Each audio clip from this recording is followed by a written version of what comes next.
Bonjour et bienvenue dans C'est quoi un ingénieur? Saviez-vous que de plus en plus d'étudiants ingénieurs créent leur entreprise pendant leurs études ou juste après les avoir terminées? Étudiants entrepreneurs, c'est le thème de cette émission. Pour évoquer ce sujet, j'aurai le plaisir d'accueillir Martin Rallier, en charge du développement de l'entrepreneuriat à l'ICAM Toulouse. En fin d'émission, nous vous donnerons quelques conseils pour bien rédiger votre lettre de motivation dans le cadre de Parcoursup. Mais tout de suite, retrouvons Nicolas Huguenin, ancien étudiant ingénieur, aujourd'hui chef d'entreprise à la tête de VisiBrain.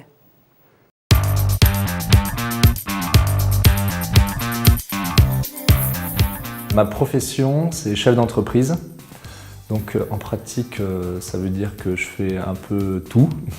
Mais en particulier, je m'occupe beaucoup de la partie commerciale et donc tout le développement commercial de VisiBrain. Nous sommes un éditeur de logiciels. On fait une plateforme de veille des réseaux sociaux pour la protection de la réputation.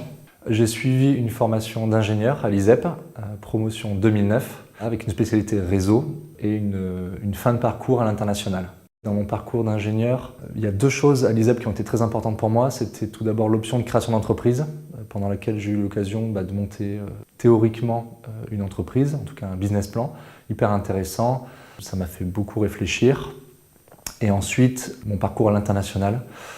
La dernière année, je l'ai faite aux États-Unis, où j'ai eu la chance de côtoyer des étudiants américains qui ont monté leur entreprise. Et en fait, je me suis rendu compte que finalement, être entrepreneur et créer une boîte, c'était pas compliqué, il fallait juste le faire.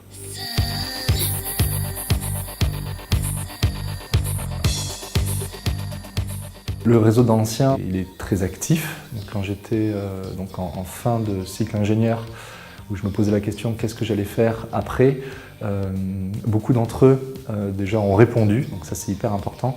Et puis m'ont dit que c'était le bon moment pour créer une entreprise et ça a participé à ma volonté de création d'entreprise. L'ISEP et son réseau sont aussi d'une grande aide pour les jeunes entrepreneurs. En fait, il faut savoir qu'il y a un incubateur physique à l'ISEP et ça c'est hyper important quand on démarre pour pouvoir bénéficier de locaux pour monter son projet, pas rester chez soi et puis avoir éventuellement des salles de réunion, pouvoir recevoir des gens. Et ensuite, il y a un deuxième aspect très important dans les aides que l'ISEP peut apporter, c'est un réseau d'anciens qui sont des business angels. Donc quand c'est nécessaire d'avoir du financement au démarrage, ils sont vraiment présents et très actifs. Le bilan que je tire un peu de ce parcours d'ingénieur entrepreneur, c'est que du plaisir. C'est vrai que monter une entreprise, c'est un vrai challenge. Mais finalement, moi je l'ai fait avec mes associés parce qu'on voulait se faire plaisir avant tout.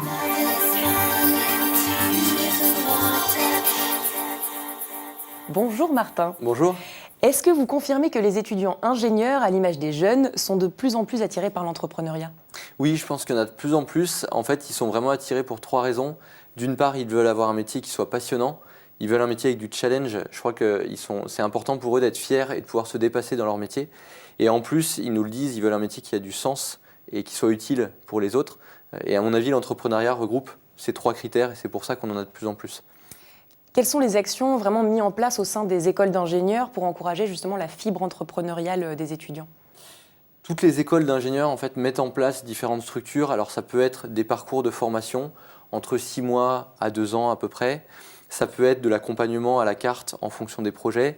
Ça peut être également des structures comme des incubateurs ou alors des Fab Labs.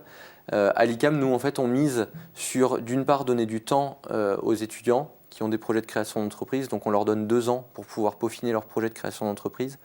On mise aussi sur la partie expertise technique parce qu'on est une école d'ingénieurs. Donc l'objectif c'est de pouvoir les accompagner en leur donnant accès à des machines ou à des enseignants-chercheurs qui vont pouvoir les accompagner sur l'aspect technique. Et la dernière chose c'est de pouvoir développer leur réseau. Donc on fait en sorte qu'ils quittent on va dire le milieu ICAM et qu'ils puissent aller travailler avec d'autres étudiants dans d'autres structures pour pouvoir bénéficier justement d'autres accompagnements et pas uniquement rester que entre ICAM. Et quand vous dites que vous leur donnez du temps, c'est-à-dire que vous leur donnez quoi? C'est un emploi du temps? Comment vous les encadrez sur ce temps-là en fait? On leur libère en fait des heures pour pouvoir en fait travailler sur leur idée. Donc on va avoir un parcours en 4 phases. Une première phase qui va être plutôt sur la découverte de l'entrepreneuriat et des grandes étapes de la création d'entreprise. Une deuxième qui va être sur la partie technique, on va dire une pré-étude de faisabilité et du besoin du marché. Et puis ensuite, ils rentrent vraiment dans le prototypage de leurs produits et dans une 4e phase, une intégration d'incubateur. Il existe un statut d'étudiant entrepreneur. Est-ce que les étudiants de l'ICAM Toulouse en bénéficient et qu'est-ce que ça leur apporte ?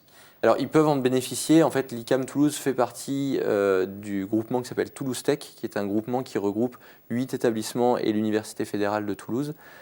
Et le statut étudiant-entrepreneur leur permet d'avoir une stabilité jusqu'à 1 an après l'école pour pouvoir justement bénéficier de ce statut d'étudiant, pour pouvoir avoir accès à des espaces de coworking et avoir accès également à de la formation en fonction de leurs besoins. Mais Martin, je vous remercie pour cet éclairage. Merci.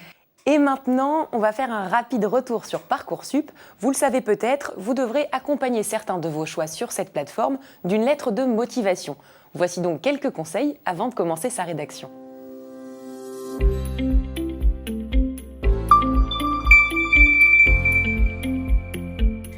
C'est donc pour toutes ces raisons que j'ai décidé de vous faire parvenir ma candidature pour insérer le nom de la formation. Ah, ok. Je mets une des écoles d'ingénieurs de la FESIC. Et hop. Nanana, je vous prie d'agréer, machin. Ah, voilà. Donc, insérer prénom et nom. Donc, je tape Leïla, nanana. Hop, imprimer. Allez, on recommence. C'est donc pour toutes ces raisons que j'ai décidé de vous faire parvenir ma candidature pour insérer le nom de la formation. Je peux encore mettre une autre école d'ingénieur du réseau. Il y en a tellement en plus, avec tous les secteurs, avec plein de formations différentes. Ok. Nanana et nom, prénom. Ok. Ah. Non, mais en vrai, c'est hyper pratique, cette lettre de motivation toute faite. Je gagne un temps fou, et en plus, je suis même pas sûr qu'elle soit lue. Sur Parcoursup, toutes les formations exigent des lettres de motivation, et la majorité d'entre elles les lisent. Alors prends ton temps pour écrire des lettres personnalisées pour chaque formation. Tu pourras y détailler ton parcours et les raisons qui te poussent à candidater. Et surtout, si tu as eu l'occasion de rencontrer cette formation lors de journées portes ouvertes ou d'un salon, précise-le. Enfin, fais relire ta lettre de motivation par des proches. Il n'y a rien de pire que des fautes d'orthographe que tu aurais laissé traîner. Alors Leïla, un dernier mot ? Bah, y a plus qu'à recommencer, hein. C'est la planète qui vous dit merci. Vous avez maintenant toutes les clés en main pour commencer la rédaction de votre lettre de motivation, à vos claviers donc. Merci de nous avoir suivis, on se retrouve très vite ici même, et d'ici là, rendez-vous sur demain.fr pour voir, revoir et partager cette émission.